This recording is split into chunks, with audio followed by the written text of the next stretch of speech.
Hey y'all. So I'm a little bit early with my detox this year. I usually do it every equinox and every solstice, but a little early this year because I'm doing a fast and we'll get into that later. But this is my hair before. I just want to say really quick, no matter how clean you keep your hair, you still need a regular detox, just like your body. But this is some lint, and I'm not going to destroy the structural integrity of my locks for something as harmless as lint. But if it bothers you, you can always dye your hair, but it doesn't bother me so very much. So I don't dye my hair. I just like to keep it clean. That's all. So I couldn't really find the right angle for washing my hair other than highly inappropriate ones, but I just did some standard hair washing and whatnot. So I start off with just a clarifying, paraben free, sulfate free shampoo on the roots and African black soap on the actual locks. This is the shampoo process, but I just do that to soften my locks for the harsh process to come. So I went ahead and washed it all out. I don't know why I'm showing you the back. There's like no lighting. Sorry about that. This part, I'm just going to take this here baking soda and massage it in everywhere. Yeah, it's great value. Don't worry about it. Put it on my scalp, my roots.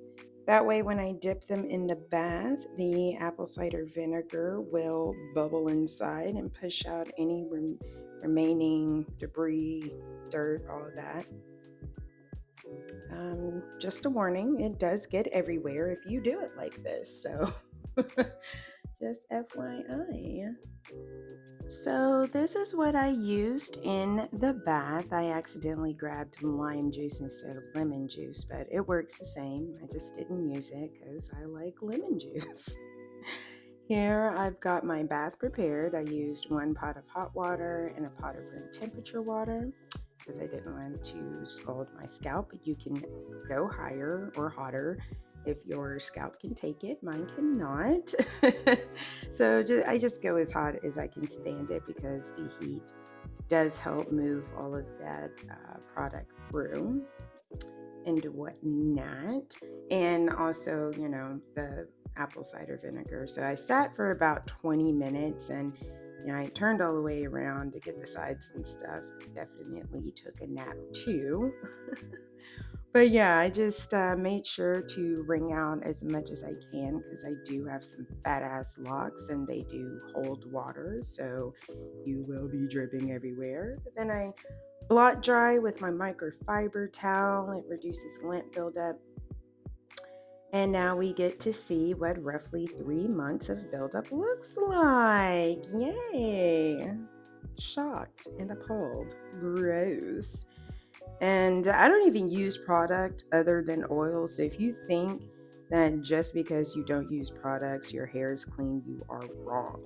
So what do? We do it again until the water runs clear. Once again, took me a little nappy poo. And it was easier to do all of this in the sink or at like an elevated surface, but I wanted to turn this into like a whole vibe. I got my candles going and whatnot. But anyway, I guess now would be a pretty good time to talk about my fasting. I don't really want to get too deep into the ins and outs, but I do need to start with a clean body, you know? People definitely do fasts for plenty of different reasons. And again, I don't really want to get too deep into the ins and outs of exactly what I'm doing, but generally speaking, with just about any fast that you're doing, you're going to want to start with a clean body. And me personally, not saying that this is how everybody has to do it. I'm just saying, me personally, I like to start from the top of my head all the way to the bottom of my feet. So later on that day, I I did do some other, stuff. I've got these little moisturizing socks things that I put in. And they're kind of cool and whatnot because I like to put like my herbs and stuff at the very bottom.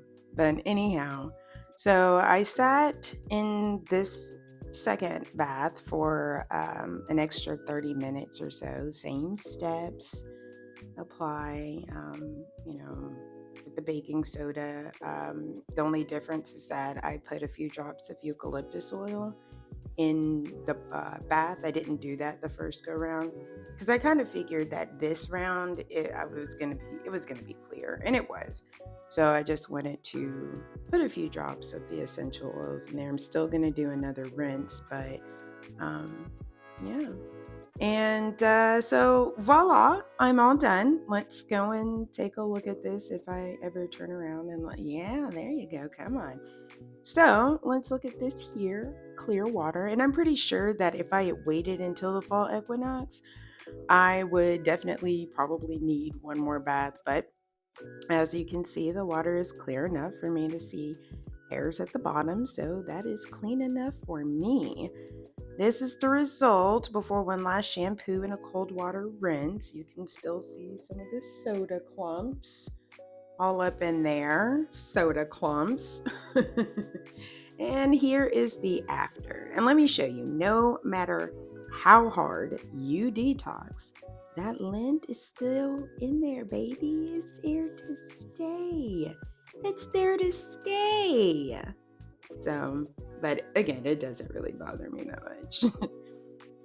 So to dry, I just sit outside to air dry. And the sun really helped that day, but also it was relatively windy. So it was just kind of nice to hang out and, just let the elements do all the work. That sounded hippie as fuck. But seriously, you know how people are becoming more aware that the moon absolutely affects the body because of how it affects oceans and whatnot, and like we're mostly water. Okay, well, look at all the other stuff that your body is made of. We've got calcium, iron, oxygen, nitrogen, phosphorus, obviously hydrogen, carbon, our DNA, RNA cells, that's all carbon. So imagine how your body will respond when you know how to use these elements, putting like with like a magnet. Magnets are in your body. We have a biomagnetic field, which is caused by the movement of charges and other electrical fields. And